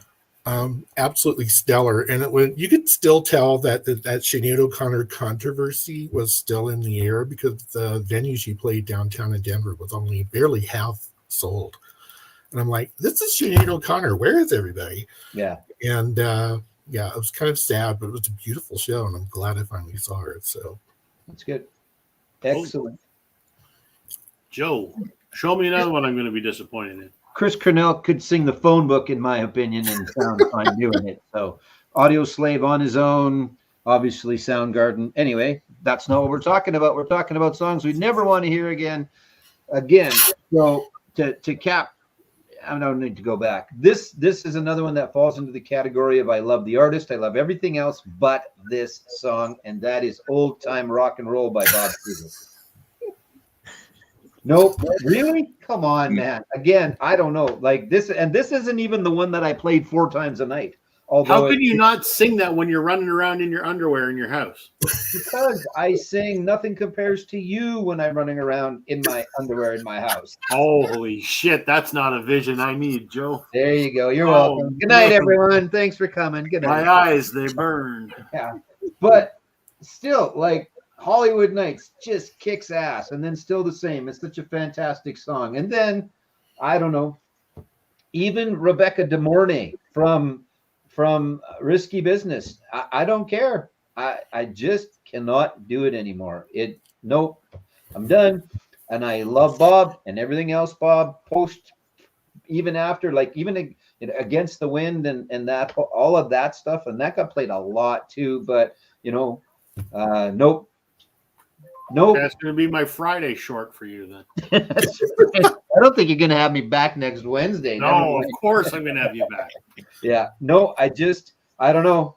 I mean, obviously, as I mentioned earlier, there was a time frame in my life where I had the radio to listen to at work. I guess there was probably some other options, but I just chose to have the radio going, I guess. And I enjoy the classic oldies, whatever, not oldies, classic rock stations. And it is a staple of the classic rock station. So, I brought it on myself, but nope, I'm done. Emma, welcome. Yeah, look at who I got as a guest. I scored Richard for his first ever live stream. I had to scoop in because I was subscriber number 1. So I'm like, Richard, you got to do the live stream. Welcome, Emma. Glad you could join us. Music Sanctuary, Boomtown Rats. I don't like Mondays. Does anyone like Mondays? No, but I like that album a lot, and I can still put up with I Don't Like Mondays, but that's a killer album. I don't know. It doesn't, I don't know how many of you guys listen to that on any kind of regular basis, or if you're super familiar with the rest of that album, but I really like that album, actually, that Fine Art of Surfacing. I didn't listen to a lot of other Bob Geldof or even Boomtown Rat stuff, but I really like that album. So cool. Daryl, what's up? You got one? Yeah. So it's no surprise. I've mentioned this before that I am a big Bruce Springsteen fan. I do have a few of his albums in here. And I like definitely Born in the USA album. But there's one song on here, and every time it comes on, it's almost as if he's trying to imitate Bob Dylan, and that's Darlington County. I don't know what it is. I can't stand that song. I'm not a fan either. I agree with you. It's honestly like he's trying to imitate Bob Dylan. But the rest of this album, I mean, it's fantastic from start to finish. I on Rob Walker's vinyl tag. I mean, I put it as a greatest hits album. I mean, everything is really good. Just that one song. Nope. Skip. I'm still. I don't want to hear Bob Dylan. If I want to listen to Bob Dylan, I'll throw on Bob Dylan. I'm still okay with Darlington County. If I had to pick one off there, Glory Days doesn't do a lot for me that much anymore. Ooh, I like that one. Yeah. I mean, and again, love Bruce, and that's a fantastic album. But if I had to pick one off that album, for me it would be Glory Days, and I like Darlington County. And every time they race at Darlington, I start singing it in my head. Joe, if your picks tonight were Bullets, I'd be dead. Really? Man. Glory Days? Yeah. Oh. Glory Days, a million times more I could listen to. No problem. Cover Me. Cover Me is probably my favorite song on that album, actually. I really hope he plays that live. That's going to be me up there with the poster. Play Cover Me. When are you seeing him again? Next month? November. Twice. November. Okay. Yeah, going to go Winnipeg and Edmonton, and then who knows, maybe Calgary. We'll see. But those two for sure. I looked into Toronto tickets and they were way too expensive. Check like day of though. I mean, or a couple days of. Like I told you, Metallica last week, it was sold out, but there were a few things left still, and they were reasonably priced. So okay, yeah, check day of. So because I think Bruce will go for a little while, I don't know how much longer though. Yeah. Because he wants to be Bruce Springsteen. He wants to put on that type of show still, right? I Sure. don't think he'll ever cut it back to like an hour or he No. could do some more stuff. I don't think anyway. So And I guess Yeah. his health problems are behind him, but he's not getting any younger. He's 70 something now. yeah. So, Saw a video of him on YouTube. He kind of fell on the stage and he just stood there and Steve Stevens walks up to him. You okay? Yeah, I'm good. And then some guy comes, picks his guitar up, and they pick Bruce up and they stand him back up. Here's your guitar, Bruce. And he just kept on playing. So I watch him do a concert. I go, man, that guy's got more energy than I do, and he's twice my age. yeah, exactly. Yeah. Shit. I've said it over and over. That is the one that I am looking forward to the most, just because I've listened to him the longest and haven't seen him yet. So that's the one. And the fact that it was going to be last year and then it got canceled. So it was like, damn it. So yeah, really looking forward to those shows. Comment here. I agree. Love Fine Art of Servicing. I Don't Like Mondays was almost prophetic for modern times. Yeah. Born in the USA is coming up to the line as a pass to never hear again. I could see that. I mean, that's massively overplayed, but I still like the song. I like the song because it's not what people think it is. It's not a Yay America song. That's not what it is. Nope. DCM says, I got ELO tickets for Seattle, but a third of the original price day of the concert. Oh, man, I'll have to. Gotta maybe think about looking for some Bruce. Bruce is 74. Good for him. Yeah. And still, from what I understand, not like the 4-hour lose your mind insane shows of the 70s and the 80s, but still a pretty decent Bruce Springsteen show. Yeah. Dan, you're being a smart ass. We know it. No one listens. No one wants to hear that. Come on. All right. Who's next? I've lost track. Whose turn is it now? It's Richard's. Oh, yeah, yours. Because Mine? Dylan is Rob. Oh, shit. Well, look at that. See, I'm running this thing and I don't even know what the hell's going on. See, the problem is when I make someone full screen, they go back into a different order and I don't lose track. So, all right, my turn. Okay, we're going to do, where are we going to do? We're going to do this one. Just because I listened to this album today. Twice. I'm going to sneeze. No, I'm not. Nope, not anymore. Not once you said it. This is an album that I think is almost perfect. And I've shown this album many times. Cover Up the Naked Lady on the front. I absolutely love Permission to Land by The Darkness. However, 100% of the time I skip the first song, Black Shuck.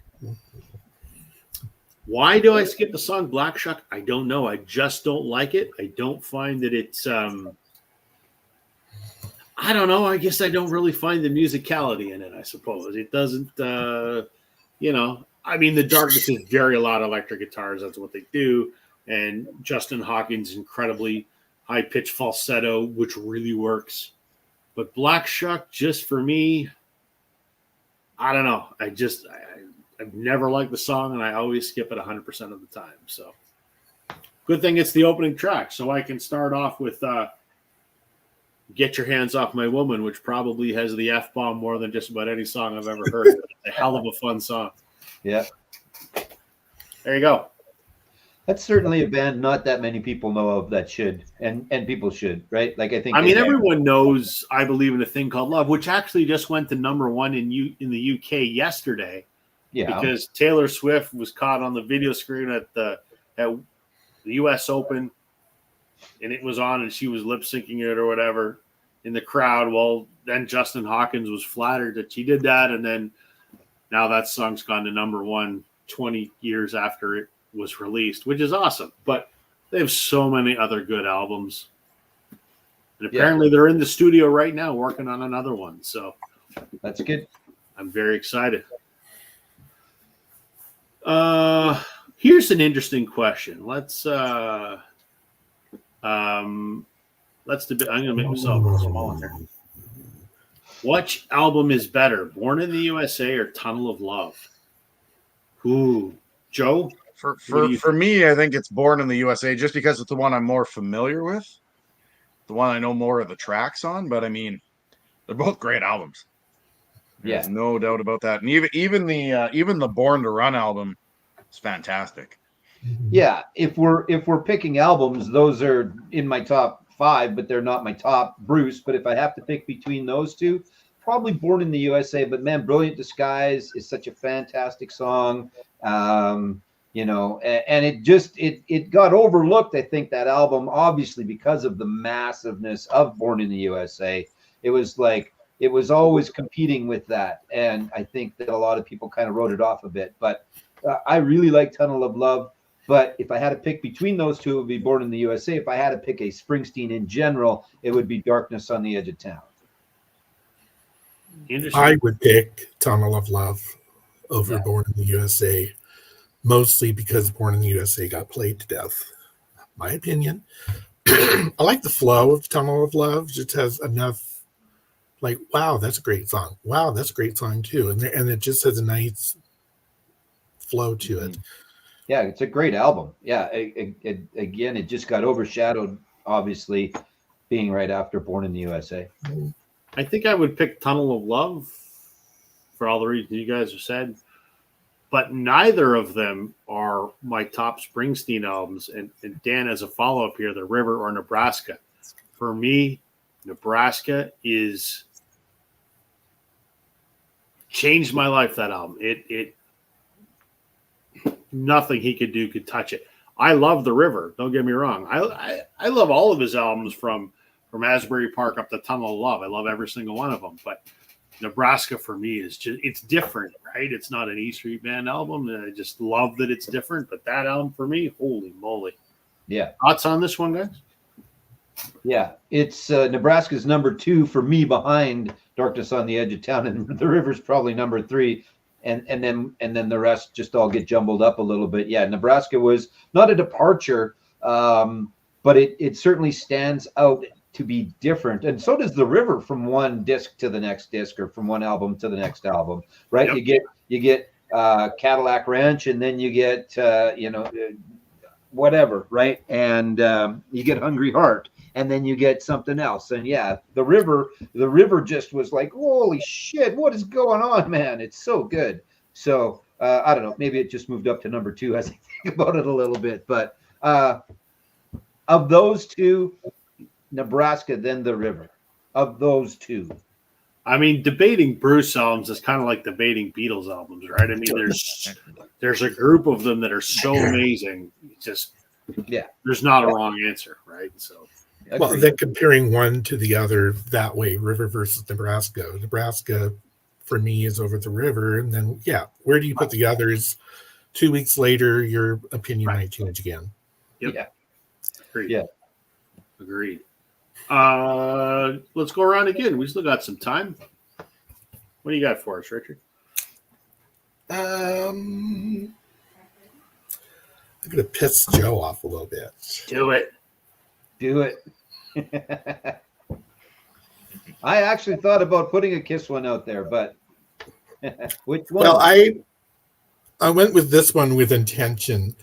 This is probably my least favorite Kiss album. Mostly because it's so, in my opinion, it's super overproduced. I need a stripped down version of Destroyer, and the one that they kind of attempted to do still doesn't even match that for me. What do I skip on here? It is Great Expectations. I can't do that song. It's just too much with the choruses and no. It's not Kiss. I was thinking, oh yeah, I skipped Beth. But you know what? I could be in the mood for Beth. I am never in the mood for Great Expectations. Yeah. Least not totally my worst Kiss album. I'm not a big, huge Elder fan. I like songs off of the Elder, but if someone was like, twisting me and saying, you have to pick your least favorite Kiss album, it's going to be this one. I like the songs on it. I just don't like, it's bombast. It's so big. I like the stripped downness of like Rock and Roll Over, which just had that, back to the classic sound, which I love a lot. But this, not so much. Yeah, I agree with Great Expectations. obviously I love the rest of that album. I almost picked rock and roll all night. I could probably never hear that one again, and I'd be okay as the massive Kiss fan that I am. Obviously they're almost one hit wonderish with rock and roll all night. Almost. I mean, there was Beth, but really, as far as true hits go, and a little bit with Lick It Up and stuff like that. But really, it was as far as a ton of radio play. It's rock and roll all night, and I probably could never. I'd probably be okay if I didn't hear that again. And I probably would have even been okay if they didn't play it live. I know that that's what they finish with, and it's the big deal and everything else. But I always enjoyed rather when they did Black Diamond, and that was kind of the closer, and then Rock and Roll All Night came later. But Black Diamond always kicked ass, always. Back to the Peter days singing it, and then even Eric when he was singing it and stuff was always still good. So, but yeah, I will agree. I will totally agree with you on Great Expectations. The rest of the album, pretty damn good still, though. So, but overproduced for sure with all the stuff going on, definitely. So, Yeah. Music Talk with John, I'm giving your comment a star because I think that's the comment of the night, sir. I'm with you. I'm with you. I know. And Dan says, "Oh man, rock and roll all night should go away like Kiss did." Ooh, Oh, wow. Ooh, spicy take.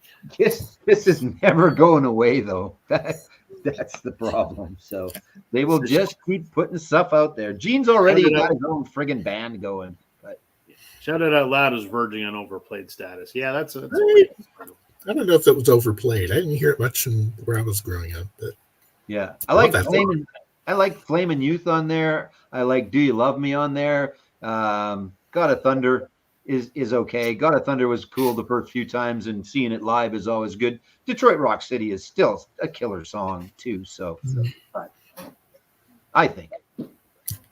Look, Music Talk with John is giving himself 4 stars. Why don't you give yourself 5 stars? Isn't it out of 5? Why'd you take 1 star away? There's always room. Well, because I gave him 1, so 1 plus 4 is 1. Okay. Oh, that's fair. Yeah, that's what we're going with. Okay. That's what we're going with. All right, Joe, your chance to fight back. What you got? Oh, my turn. Oh, yeah, it is. Yeah. Okay. So this is the one that honest to Christ, I played 4 times a night when I was a DJ in the bar. And I was a DJ in the bar from 85 to 95, minus about a year or so.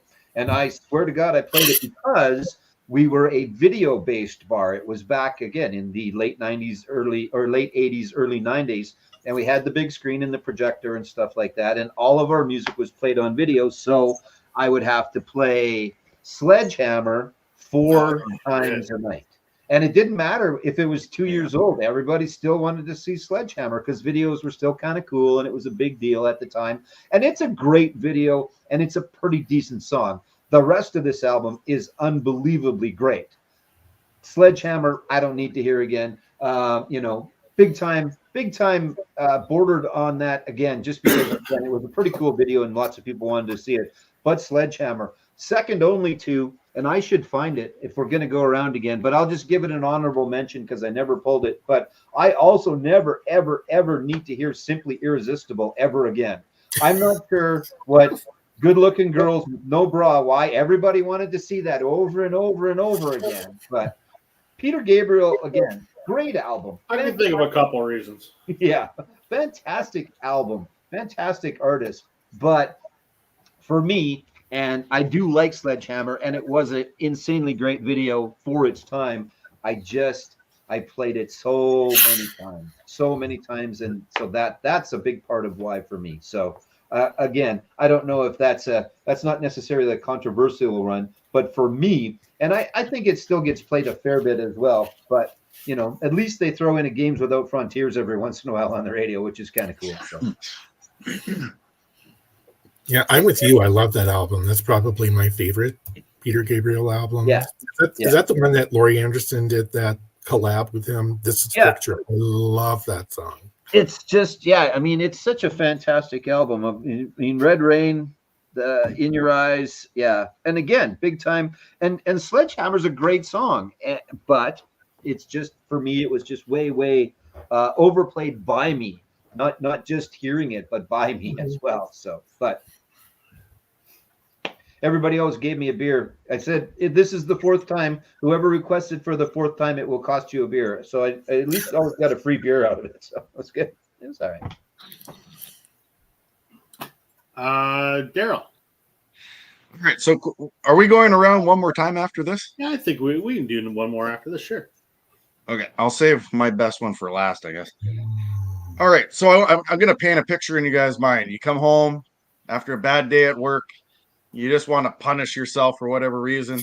So you go over to your shelf and you grab some Lou Reed and throw on some Metal Machine music. Well, here's the deal. Last weekend, I was listening to what I argue is probably the best industrial band that I have, and that's Ministry. There's a song on Psalm 69, the album. It's the last one on there. It's called Grace. If I wanted to throw Metal Machine music on an album that is not Metal Machine music, it is Grace. As soon as that song comes on, it is coming off the turntable. It is awful. Done. Like my son, he was just grooving to this industrial music with me, and even he was like, this is just noise. And I think that there is a purpose to it, right? Because a couple of songs before it, they do the Psalm 69 song, which is kind of one of those the world is gonna end type songs. And I think that they just throw in a bunch of noise afterwards as a kind of outro.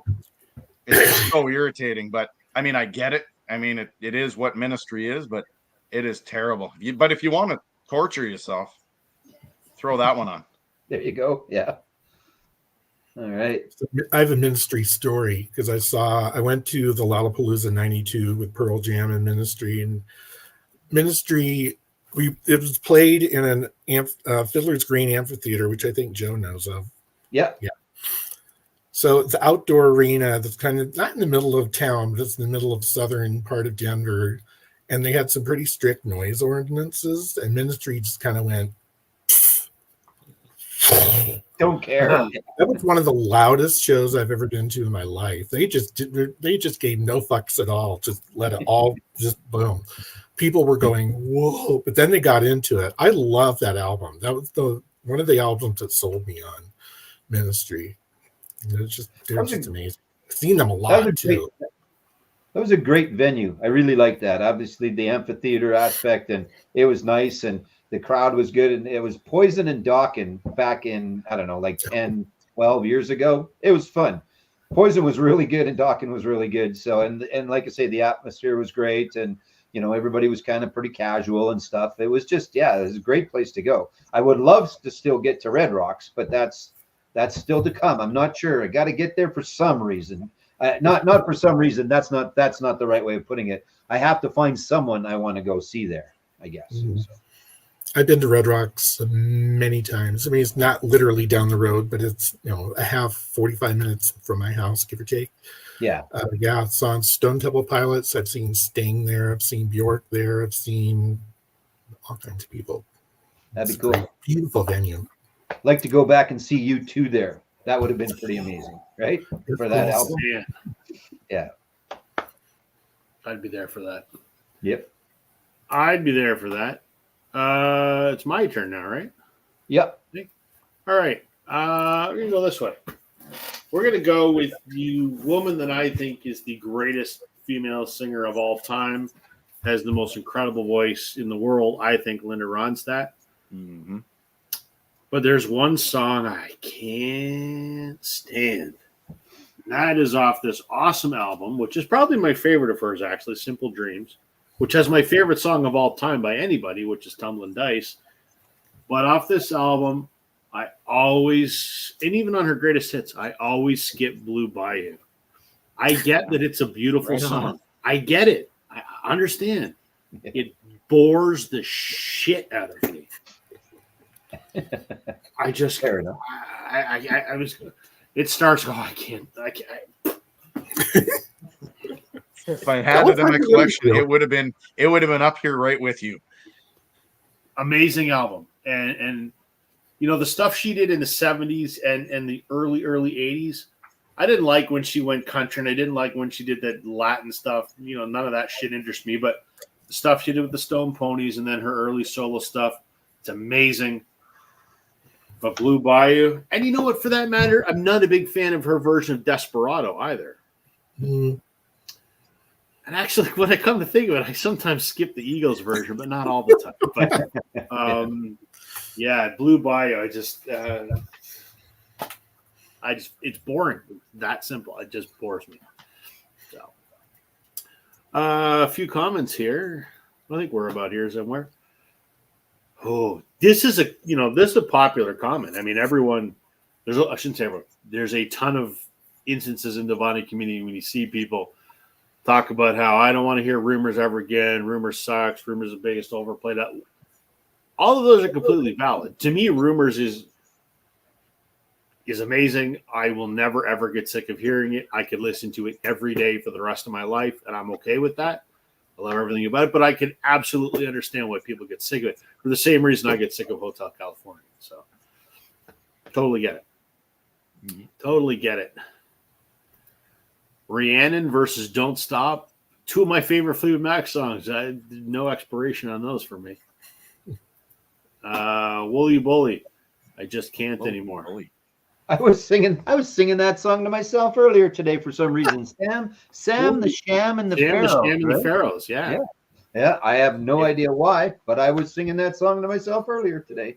There's Nick and Keith, Dancing in the Street. Yeah.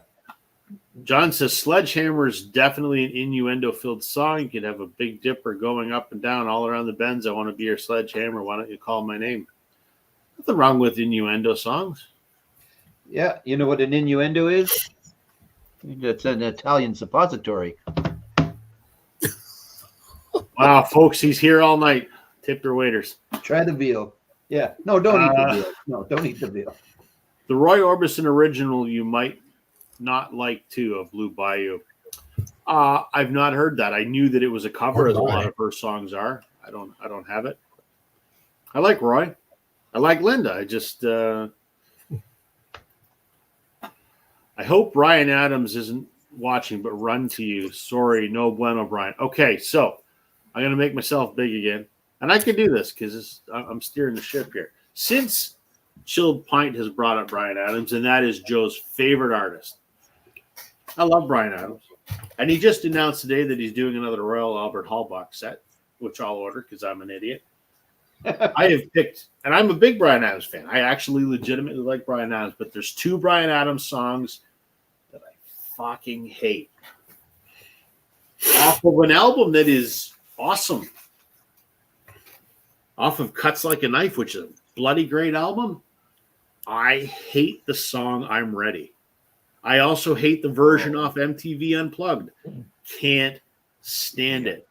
I'm ready for the song to be over before it even starts. So I will skip I'm Ready 100%. Either version. I don't care. This version, the MTV version. Nope. No thanks. Can't do that one. And the other one, not a lot of folks might know.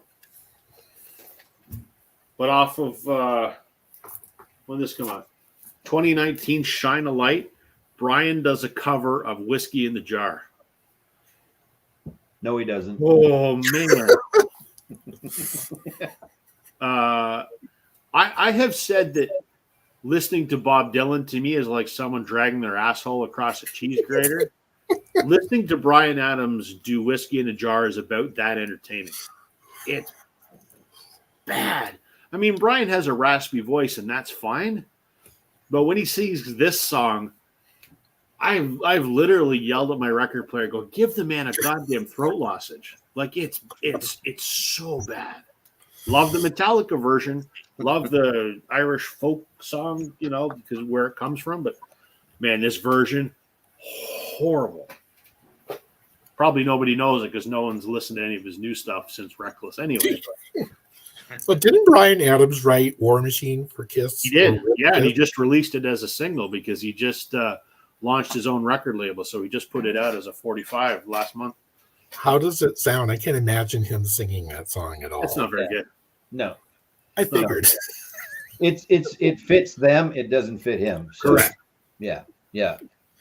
So I never even bothered to pull it because I think just anybody that's been watching this for forever just knows that Summer of '69 just belongs on this list, like at the top of this list, and then put it about every 5 songs. So yeah, we'll just leave it at that. For those watching, Joe is a card-carrying member of the Bryan Adams fan club. Just Yeah. loves him. That's right. Joe's absolute favorite Canadian artist. When we do Canadians talking about Canadian music, Joe always brings up Bryan Adams. I think I told you though before. I can't remember. I think I told you back in the day. Adispec is not a name that rolls off the tongue. So when I was on the air on the radio station back in the broadcast school days, there was a bunch of like 45 sleeves up on the wall. So we were picking our name, and I was going to go with Joe Beck, but no, you can't pick that because everybody's going to think it's Jeff Beck. Well, no shit, everybody's going to think it's Jeff Beck. I don't care. Anyway, I got talked out of that. So I looked up, and there was a Corey Hart and a Bryan Adams, and I became Brian Hart. That was my radio name back in the day. So Oh my God, that's a great story. so so I have Brian close to my heart, just not Summer of '69 ever again. Please God, no. So next week when we do this chat, I want you to have your name as Brian Hart. I will do that for you. I will do that. Oh my God, that's hilarious. See, Corey Hart falls into the category of possibly overplayed sunglasses at night. Sunglasses But at night. Yes. I can still do sunglasses at night though. I can still get to through that one. Dan, I'm not trashing Linda. I'm just saying I find Blue Bayou to be boring. I love Linda Ronstadt. More than a feeling. Yeah, I love that song, but I could get why that is overplayed. Best version of Wooly Bully is by Bad Manners. I've never heard that, so I don't know. Yeah, I'm not sure if I've heard that either. Yeah. John is offended on behalf of all Italians. You are welcome. Tootsie Fruitsy ice cream. What's a coming to go? Brian should have picked The Boys Are Back in Town. Some boys are back in town. That Bob Dylan cheese grater needs to be thrown out. Yeah, it's got assholes. So don't grate any cheese on it, let me tell you. No. Brian at least got the year 69 right. The song is not about the year 69, just so you know. It is an innuendo song. All right, let's go. We got like 15 minutes. Let's go around the horn one more time. Richard. Let's do it. Dan actually brought this album up. I was watching the chat, and I was like, he brought it up for exactly the same reasons I'm going to bring it up. I brought up Van Halen earlier with Roth and Diver Down. I'm going to bring up Sammy. This is actually one of my top 5 probably favorite albums of all time. It's 5150. This is my original. That's That's good. in great shape. Yeah. Played it like maybe twice because it's like this is one of the first CDs I ever bought too. So what, 86 whenever this came out?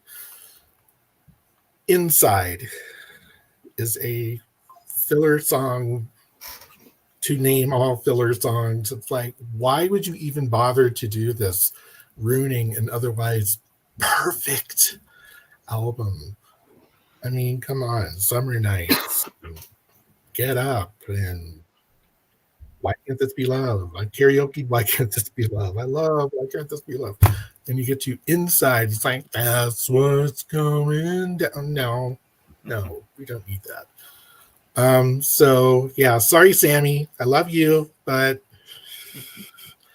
I feel like Inside was kind of an attempt to have one of those little tongue-in-cheeky type of extra songs that the Roth era was doing. So you had like the Happy Trails type thing. The Inside was sort of the Happy Trails of 5150. Dan agrees with you. It should have been a B-side only. Yes, 1000%. That album is especially at the time was much maligned just because it wasn't Dave anymore. And that, you're right, Richard. That is a great album. I really, really like. I like all the Sammy stuff. I like all the Dave stuff. I am a Van Halen guy. But yeah, it took a lot of shit it didn't deserve just because, there's so many keyboards. Well, the whole frickin' song most of 1984 had keyboards in it as Keyboard. well. Yes. Right? Yeah. So yes, we all want to hear Eddie Van Halen play guitar, but we also don't mind hearing him playing keyboards. And that really was a great. I mean, again, and I liked For Unlawful Carnal Knowledge, and I liked 5150, and I liked Balance, kind of. But yeah, it is a great album. I really like that album actually. So. Also saw this tour. Yeah. My ticket was $17.50. Yeah. Why can't we have ticket prices like that anymore? Did you see the I was lucky enough to see the combination of. I saw Dave by himself with Steve Vai and Bissonette and those guys for the Eat 'em and Smile tour, and then I don't know if it was that one or if it was 5150. So I kind of got to see a little bit of the best of both worlds, which was kind of nice because I like Sammy and I had no problem with seeing Sammy, and I like Dave, and he still had Steve Vai playing guitar for him and Bissonette and things like that. So, and Billy Sheehan on bass and that. So that was pretty cool to be able to see both of them in the different iterations that they were. So. All right, Joe, what you? Well, I didn't have anything else picked, so let's do a random here and let's see if there's anything on it that will fall into the category because I'm sitting beside my bins. So let's just see, and I have no idea what I'm picking here. Nope, I don't think there's going to be anything because it's Billy Idol, so I'm good. I got no problem with any Billy Idol song. I guess Moni Moni again, just because of the overplayed of it, but I still love it. I don't have a problem with it. The best version actually is the extended mixes. The Vital Idol, that whole album, Vital Idol, where it was all the extended mixes of Billy's songs were all pretty kick-ass, and they were definitely, I don't know if overproduced is the right way, but they were produced properly, and they were pretty good. Okay, one more quick one. Let's see if we can find one because I got no problem with anything. On Billy Idol. If I can just find, let's see, Black Oak, Arkansas. No, that's not going to work. Okay, I got nothing. I'll give you one though. Cyndi Lauper's Girls Just Want to Have Fun. I love that album. I love Cyndi, but I'm good with Girls Just Want to Have Fun. Don't need that anymore. I just don't know where it is. Well, I know where it is, but I'm not going to take the time to find it. So there you go. I've noticed two trends with this. It's either the song that was overplayed to death or the song that was like filler. Why did you even record this? What a waste of time. So yeah. Yep. Generally. All right, Daryl, you got one more? Yeah, I got one more. This is kind of going to be a placeholder for some. I'm probably going to talk about a few songs on this one. It is going to come as no surprise if you've been watching Rob's show the last couple of weeks that I do not like Hall & Oates. I've mentioned this a few times. You've mentioned that, yes. I may have heard about this, yes. All right, so here we go. The Private Eyes album, I do have in my collection because my brother bought it for me. I think Private Eyes itself has about 20 more plays. But the song I Can't Go For That, No Can Do, if I could just throw the actual wax into the furnace and melt it, it'd be done. All right. Now, if we're going to go with a couple of other songs, Method of Modern Love, can't stand it. Just, it comes on the radio, that's done. And then the biggest one, though, as a Leaf fan, the worst goal-scoring song of all time, You Make My Dreams Come True, put the gun to my head and throw it down. Just, yeah, I'm off my soapbox now. I cannot stand Hall & Oates, man. Just can't do it. It's like Derek Hall got hit in the head and just stopped being a good songwriter. Like, not a good songwriter. He just started becoming a what is this crap songwriter, because early stuff is fantastic. We talked about that before, right? But yeah, you just get to those 2 or 3 or 4 albums. I mean, you could have showed a lot of that stretch, and they're all shit. But yeah. I love the early stuff. So yeah, like Man Eater, it's okay. I could take it or leave it. It's all right, but yeah. All right. There you go. I'm up, I guess, right? You are. Okay. So my last pick of the night. Is Brian Adams? No. Never mind. Sorry. By a band I absolutely love, and they have this song on 2 albums. There's a live version and a studio album. Live version and a studio version. Well, I see it off in the distance there. We got some U2 coming up. Now, I love the song. I love the album Joshua Tree. U2 is in my top 4 bands of all time. I cannot stand Bullet the Blue Sky. I hate it. I hate it. Nope, not giving you that one. And here's the killer thing. This is my favorite U2 album. And I also hate the live version that is on this. I can't stand it. Do I know why? No, I can't tell you why I can't stand it. But every time I get to that song on either one of those albums, I go, oh, fuck, it's that song. Yeah. There are very few. I mean, I don't like the entire Zooropa album either. But aside from that, this is the only U2 song that I just can't stand. And I don't know why. U2 fans love it. They play it in concert. People goes nuts for it. My best friend is a giant U2 fan like I am, and it's his favorite song. And him and I have a funny relationship when it comes to U2 because I love the albums he hates, and he loves the albums that I hate, and we both argue over this song. It's his favorite. It's my least favorite. Yeah. It's interesting because I picked that album too, but for a different reason. Well, okay. So let me just make us all the same size here. Why did you pick that album? I picked it for that one of the last songs on side 2 called Exit. Right. Kind of a sort of forgettable interlude type thing. And Sure. that, yeah, I picked it for that. This is the one when I commented, I said I found some neat stuff on the inside of this. This is my original vinyl too. It has the posters. Ironically, weirdly, it had a cutout of the review of the show that I saw in Minneapolis. Oh, wow. Of the newspaper Look at that. article review from that. I didn't even know that was in there. I was like, oh my God, what was in there? Another concert I paid $17 to see. Oh, man.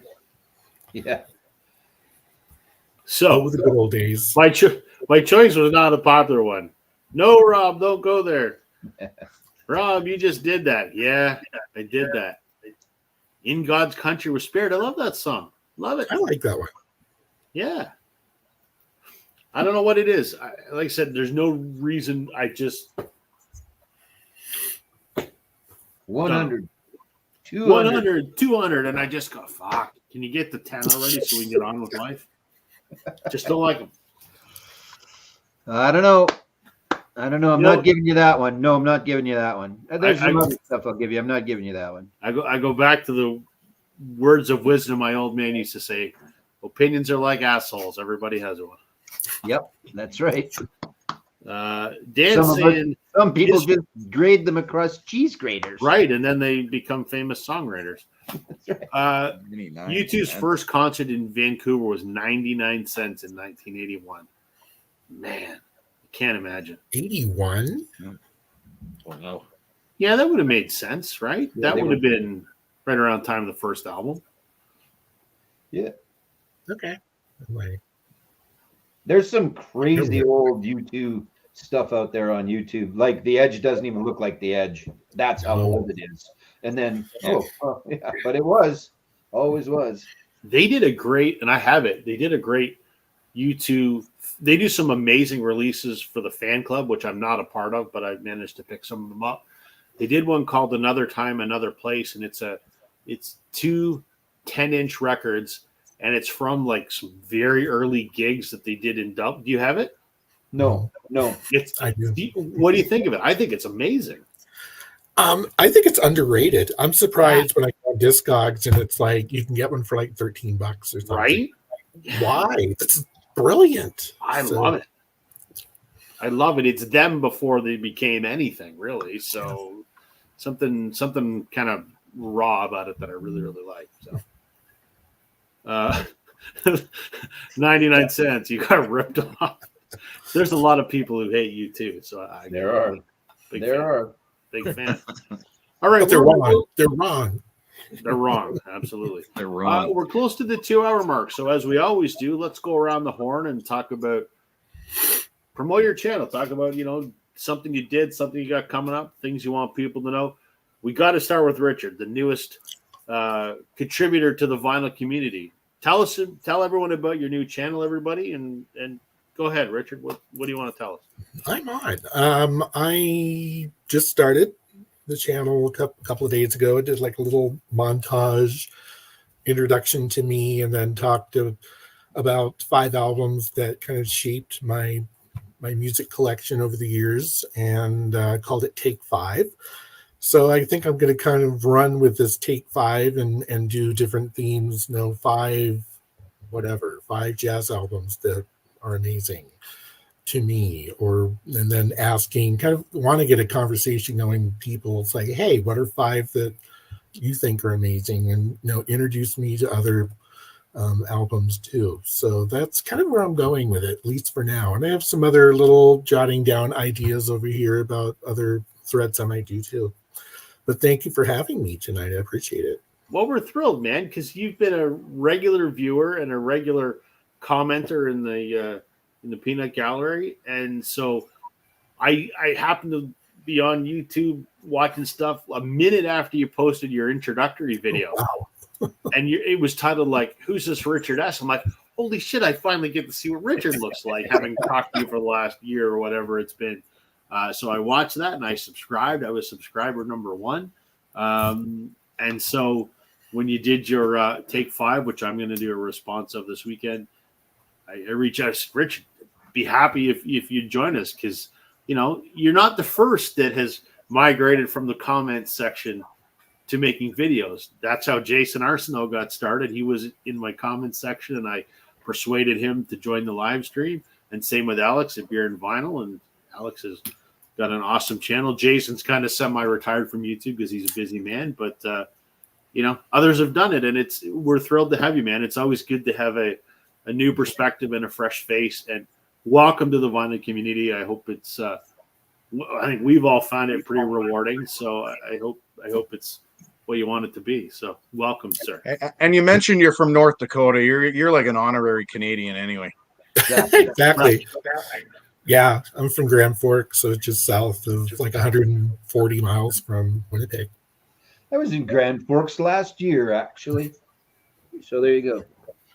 Very good. I think the biggest takeaway from this evening, I don't know if you guys were keeping track or not, but I think that the most overplayed Nobody Wants to Hear It Again song is Summer of 69. I think we established that completely this evening. I don't know if there's anything much else to say, so I'll just move along and let Daryl speak. That's where we're at.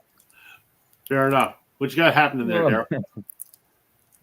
So yeah, I mean, with work and all, with teaching and all that, I've been pretty busy. I haven't been making too many videos, but I got a couple ideas. I've been watching that Craig's Vinyl Plethora, and he did a whole series on 1980s albums that he has in his collection.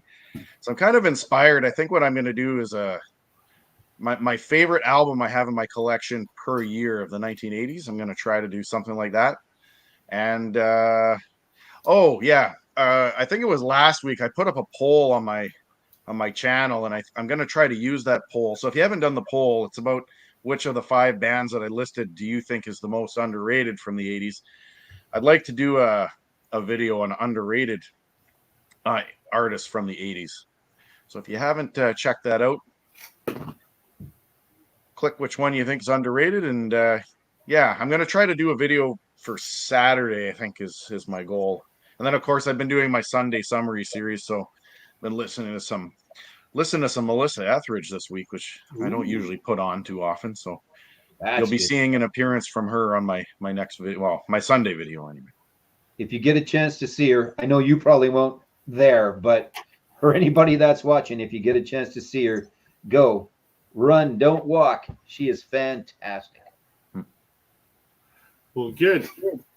For myself, I did my video last week on Sunday, or I guess that's technically this past Sunday, was talking about some anniversary deluxe reissues, and sort of the impetus for that was the arrival of the Definitely Maybe box set or whatever 4 LP from Oasis. And I gave my thoughts on that, and I gave my thoughts on 3 others that I pulled from my collection, sort of, what do I like and what I don't like, and what makes a decent anniversary reissue in my mind. So that was that. And this week I'm going to follow up on Richard's thread, his take 5s or albums that kind of define your collection or your musical tastes or whatever. I did something kind of similar like 2.5 years ago, or I call it my record journey, but I'm going to pick a few albums that are a little bit different than that. And I like sort of the thread Richard wove through where he started with Elvis, and I have that same Elvis record, and I had it on CD initially when I was 12 and listened to the hell of it. Then I discovered the Beatles. So I like sort of how it was like your musical evolution, and I'm going to do the same thing. So that's coming out on Sunday. So that's that. You know what I just realized? No idea. You There- like Brian there's Adams? there's no cover on this. I have no dust cover on this. Do you know where I can get some? You should have a good outer sleeve on that. You should also put an anti-static inner sleeve in it. And there's a really good company called Vinyl Storage Solutions, which you can get to at vinylstoragesolutions.ca. Fantastic Do not range of forget- products. And what you should do is use the promo code Northern10. You'll save 10%. Exactly. Okay, I will, because Don Henley deserves to be wrapped up in plastic. Wait a minute. Literally, he should be. Just like on Dexter. Right? Steal it.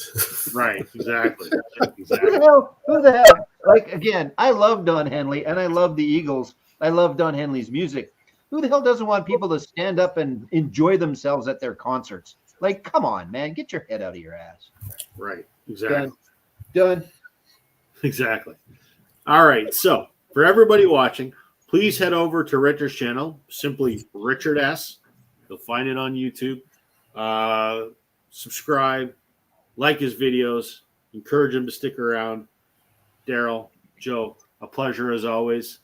Thank you to everyone watching. Thank you. We appreciate you spending a couple hours with us. Always a pleasure. Until next time, thank you, everybody. Have a good night. Good night, All right, everybody. thank you. Thank you for coming.